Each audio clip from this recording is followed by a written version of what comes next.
Good morning, welcome back to the channel. Today I'm going to be making the soft oatmeal cookies, and I actually add raisins to this. So I softened the butter in the microwave, and then I'm going to add the ingredients here, and I'm going to show you how I make them. So the first thing I'm going to add, ooh, I don't want my hand to be in the way, sorry guys, a cup of butter. So 2 sticks of butter, and then it calls for 1 cup of white sugar,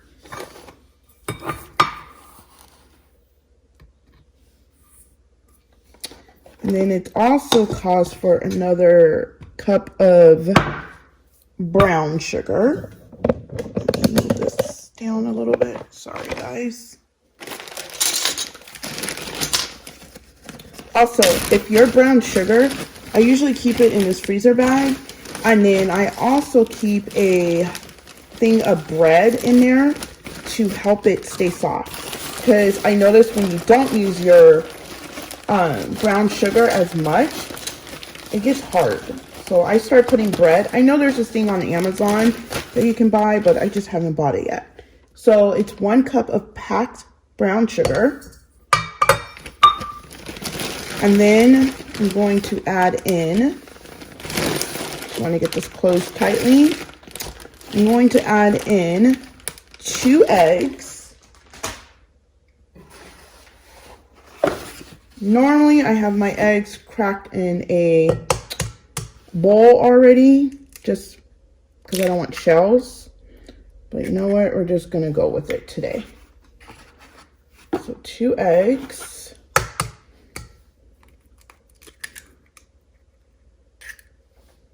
Okay, and then we need a teaspoon of vanilla. So let's get that. Teaspoon. And this is the vanilla that I use. I've used the other one in the, I think it's in the red bottle too. So to me, it doesn't really matter. Everything always comes out good. And okay, now I'm going to mix all this together.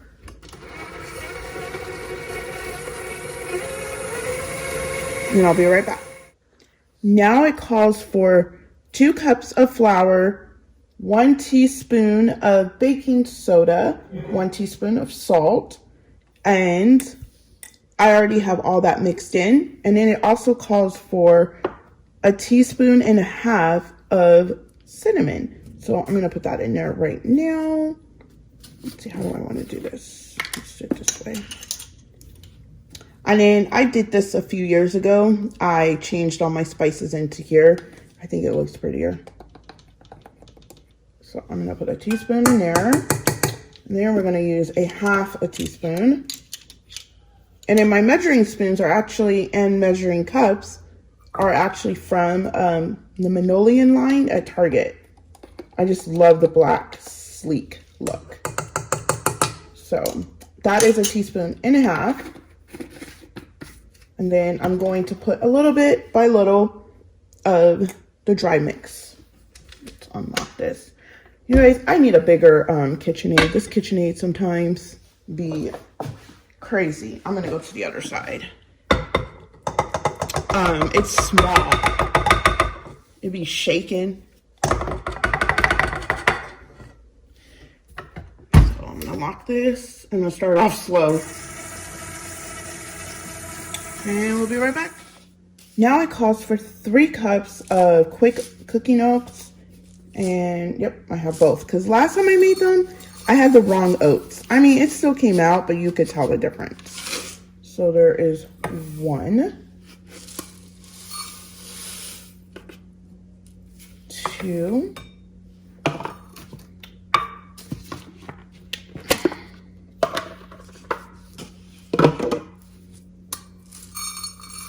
Look at me, I'm making a mess.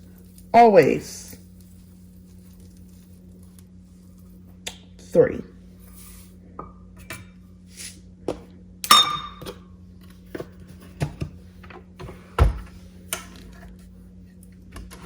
I'm gonna get that mixed up and then I'll be right back.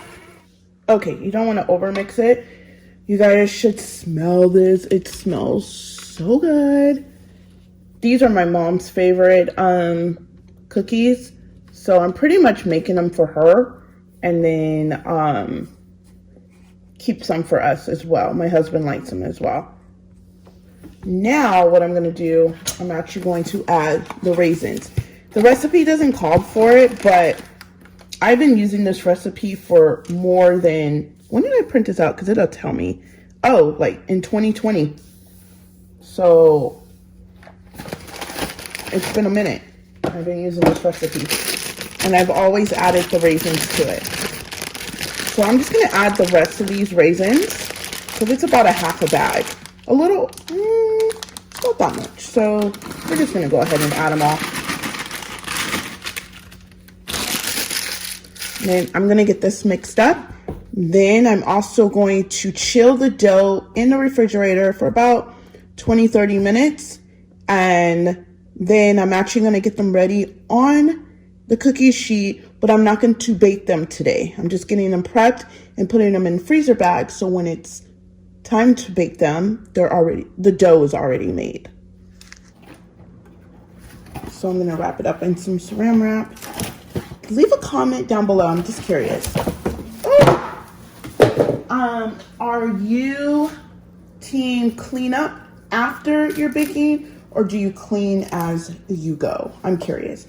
I am clean as you go because if I see too many dishes or stuff laying out, I get really high anxiety. So I have to clean as I go every time I'm cooking anything. So yeah, just curious if you guys are team clean as you're going or at the end.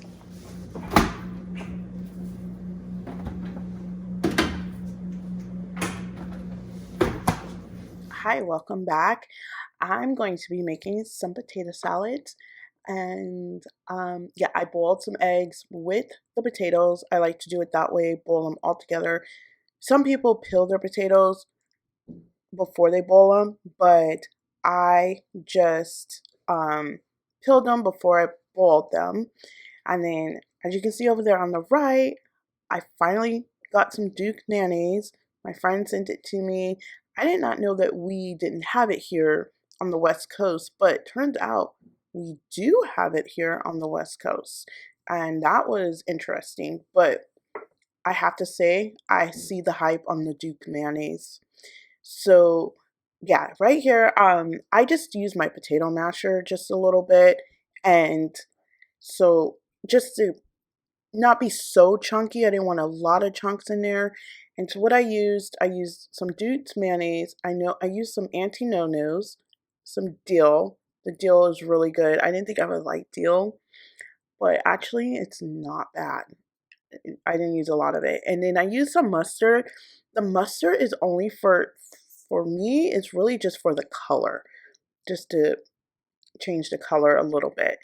And I think that was all. Oh, and I used salt and pepper. No, I'm sorry, I did not use salt and pepper because Auntie No-No's has everything in there. I use pickle relish, just a little bit because I don't like that stuff. I did use some pepper though, just a little bit more pepper. And it turned out amazing. So now I'm just spraying my little crock pot, and I just bought the beans from Walmart, and I like to buy the original ones because I like to doctor them up myself. So what I did, I just added some barbecue sauce in there. I added smoked paprika, and I just let it cook in the crock pot for a couple hours, and then I turned it on warm, and it came out really good. So yeah, that was our little 4th of July meal. We did barbecue. You'll see that at the end. But I want to say thanks again so much for watching. And if you have not subscribed, please hit the subscribe button. And I will catch you guys in the next video. Bye.